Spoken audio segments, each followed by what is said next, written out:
અહેમદાબાદ મિત્ર ન્યૂઝમાં આપનું સ્વાગત છે।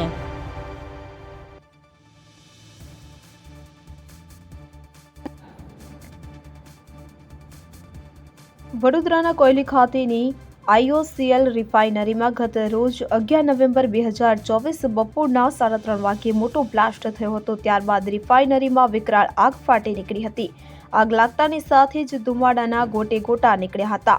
6 કિલોમીટર દૂર સુધી આ ધુમાડો જોવા મળ્યો હતો। બ્લાસ્ટ બાદ આગને પગલે આસપાસના રહીશોમાં અફરાતફરીનો માહોલ જોવા મળ્યો હતો। જો કે રાત્રે 8:30 વાગ્યે ફરી રિફાઇનરીમાં 5000 સ્કેલની વધુ એક ટેન્ટમાં બ્લાસ્ટ થયો હતો કે જે બાદ ફાયર વિભાગ દ્વારા મેજર કોલ જાહેર કર્યો હતો। GSFCની ફાયરની એક બાદ એક ગાડીઓ ઘટના સ્થળે પહોંચી હતી કે જેમાં અમદાવાદ, આણંદ, ગાંધીનગર સહિતની ફાયર વિભાગની 35થી વધુ ગાડીઓ સ્થળ પર પહોંચી ગઈ હતી। IOCL રિફાઇનરીમાં ધડાકા સાથે થયેલા બે બ્લાસ્ટમાં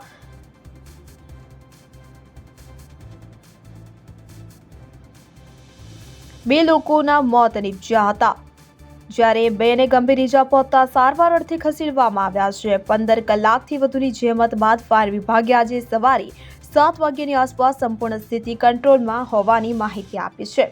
IOCL રિફાઇનરીમાં બ્લાસ્ટ થયા બાદ ભીષણ આગ ફાટી નીકળી હતી। આગ વડોદરાના ફાયર વિભાગ દ્વારા કાબૂમાં ન આવતા અમદાવાદ, આણંદ, હાલોલ, અંકલેશ્વર અને વડોદરા ગ્રામ્ય સહિતની ફાયર વિભાગની ગાડીઓ મંગાવવામાં આવી છે।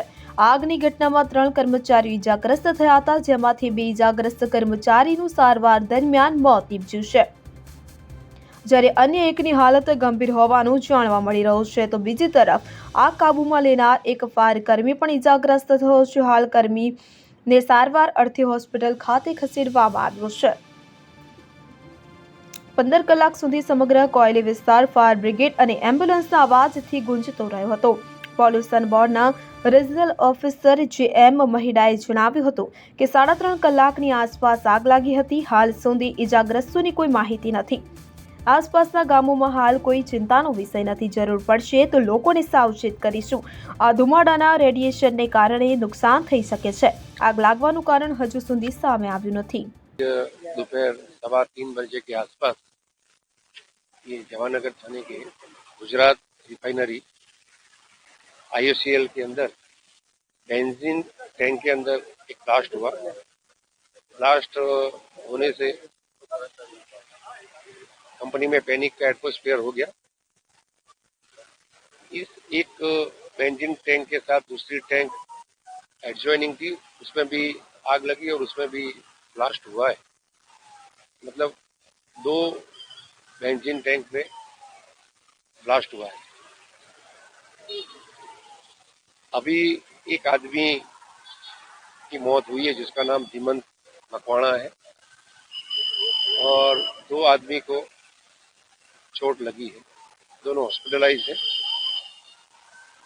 Baroda city rural adjoining district से फायर फॉर्म फाइटर्स लगे हुए हैं। लेट नाइट तक आग को काबू में ले लिया जाएगा, ऐसा पुलिस का मानना है।